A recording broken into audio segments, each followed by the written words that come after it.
জয় ঠাকুর। শ্রী শ্রী রামকৃষ্ণ পুঁথি দ্বিতীয় খণ্ডের অন্তর্গত বিবিধ ভাব প্রদর্শন এই অধ্যায় থেকে আমাদের পাঠ চলছে। আজ আমরা এই অধ্যায়ের অষ্টম দিন পাঠ করব। আজ পাঠ করব পৃষ্ঠা সংখ্যা 187 কিছু অংশ থেকে 128 কিছু অংশ পর্যন্ত। আজকের পাঠ 207 নম্বর পর্ব। এর আগে আমরা দেখেছি ঠাকুর এখন রাধা নামে, শ্যাম নামে, রাম নামে এতই বিভোর হয়ে গিয়েছেন, কখনো শ্যামের অলংকার খুলে রাধার গায়ে পড়াচ্ছেন, কখনো রাধার মতো ভাবে নিজেকে মনে করছেন, এখানে ওখানে ঘুরে বেড়াচ্ছেন, কখনো ববম ববম করছেন, কখনো পিতলের মূর্তি রামলালাকে নিয়ে তিনি রাম নাম করছেন। এবং তার সেই সুন্দর রাম নাম যদি কেউ একবারও সারা জীবনের মধ্যে সদ্গুণের ফলে ভাগ্য বলে একবার শুনেছেন, সারা জীবনের মতো সেই স্বর তিনি মনে রেখে দিতে পারছেন, আর ভোলার নয়। তিনি যেন তখন মনে হবে তার 10 দিক থেকে শুধু রাম নামই শুনতে পারছেন, কেননা শ্রীবদনে রাম নাম শোনার ফলে তার জীবনে এই নাম, এই সুর, এই স্বর গেঁথে গেছে, যেই স্বরের সঙ্গে আর সবকিছুই তুলনা করা চলে না। এতটুকু আমরা এর আগের দিন পাঠ করেছিলাম। আজকে তার পরের অংশ আবার পাঠ করছি, ঠাকুরের গুণগান। প্রভু বৈদান্তিক সনে বেদান্ত বিচার, কখনো বা সমাধিস্থ ঝড়েরও আকার, যতেক ইন্দ্রিয় কাজে দিয়াছে জবাব, সকলের মূল নারী তাহারও অভাব, কিন্তু পুল্ল মুখপদ্ম অতি সুশোভন, খেলে তাই শারদীয় চাঁদেরও কিরণ।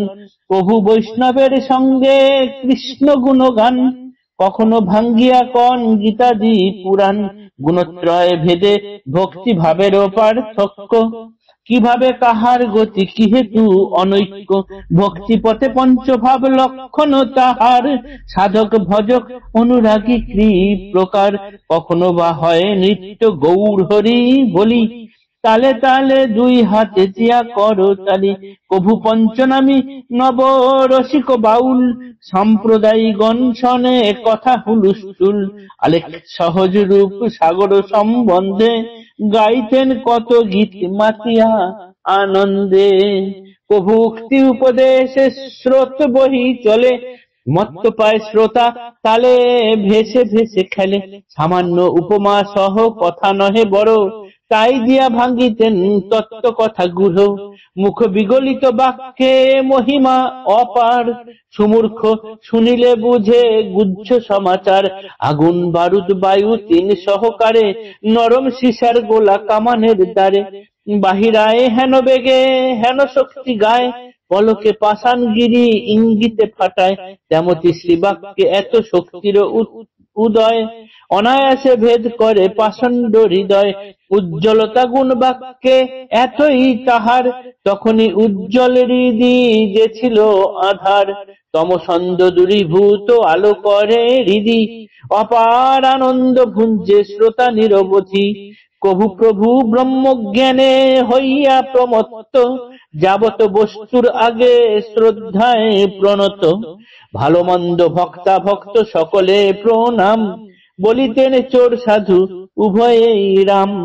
পূর্ণ ভাবে ব্রহ্মজ্ঞান ঘটে বলবৎ, দেখেন জগতে তিনি তাহার জগৎ। এক মনে শুনো মন অতি মিষ্ট কথা, বিশ্বপ্রেম আত্মপ্রেম একই বারতা, মহাপ্রেমে এই এর এধারে গানাই, আধারে আধেও ভাবে ডুবেছে গোসাই।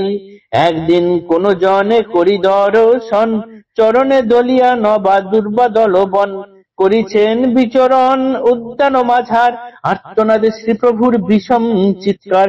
এ যে কিবা মহাপ্রেম নর বুদ্ধি ধরি, তিল আদ অনুকণা বুঝিতে না পারি।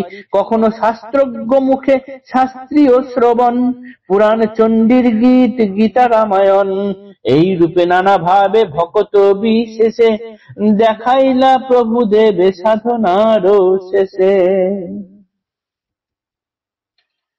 ঠাকুর তিনি নানান রকম কাজ করছেন এখন, কখনো বৈদান্তিকের সঙ্গে বেদান্ত বিচার করছেন, কখনো তার সমাধি হচ্ছে, যখন সমাধি হচ্ছে তখন তার এতটুকু নারীর সারা পর্যন্ত পাওয়া যাচ্ছে না, কখনো পুরাণ, বেদ, বেদান্ত, গীতা ইত্যাদি সব ভেঙে সেসবের কথা বলছেন, এবং কখনো বা তিনি পঞ্চনামী নবরসিক বাউলের মতো কাজ করছেন, বিভিন্ন সম্প্রদায়গণের সাথে কথা বলে হুলুস তুলুস করে দিন কাটাচ্ছেন এবং নানান গান গেয়ে আনন্দে মাতোয়ারা হচ্ছেন। তিনি কি করছেন, তার একটা গুণ এই যে সামান্যতম উপমা সহকারে কথা বলে তিনি বড় বড় গূঢ় তত্ত্ব ভেঙে দিতেন, এবং তার মুখ দিয়ে ওই অপার বাক্য শুনলে সুমূর্খ যেন সহজে শুনে বুঝে ফেলতে পারতেন। এতই তার কথা বলার জোর ছিল এবং এতই সুন্দর সুন্দর উপমা দিয়ে কথা বলতেন, যার মনে শত সহস্র বছরের অন্ধকার জমেছিল, তিনিও তার কথা শোনার সঙ্গে সঙ্গে তার মনের সন্দেহ, অন্ধকার ইত্যাদি দূর হতো। তাই পুথিকার বলছেন যে তিনি পূর্ণ জ্ঞানে ব্রহ্মজ্ঞান ঘটে বলবৎ, দেখেন জগতে তিনি তাহারই জগৎ, তিনি নিজেকে ব্রহ্মময় দেখছেন। তাই তিনি পুথিকার এখানে বলছেন, এক মনে শুনমন অতি মিষ্ট কথা, বিশ্বপ্রেমে আত্মপ্রেম একই বারতা। তিনি এখন এসবের মধ্যেই ডুবেছেন। কখনো তিনি মুখে শাস্ত্রীয় কথা শ্রবণ করছেন, তিনি সকলের কাছে যাচ্ছেন, সকলকে প্রণাম করছেন, তিনি জাত জ্ঞান ভক্তি কুল মান কোনো কিছুই জানছেন না, দেখছেন না। এইভাবে তিনি এই সাধনার শেষে এই রূপ নানা ভাব ভকত বিশেষে দেখাইলা প্রভুদেব সাধনার শেষে। আজকের পাঠ এতটুকুই থাকলো, এর পরের অংশ আমরা আগামী দিন পাঠ করব। জয় ঠাকুর, নমস্কার।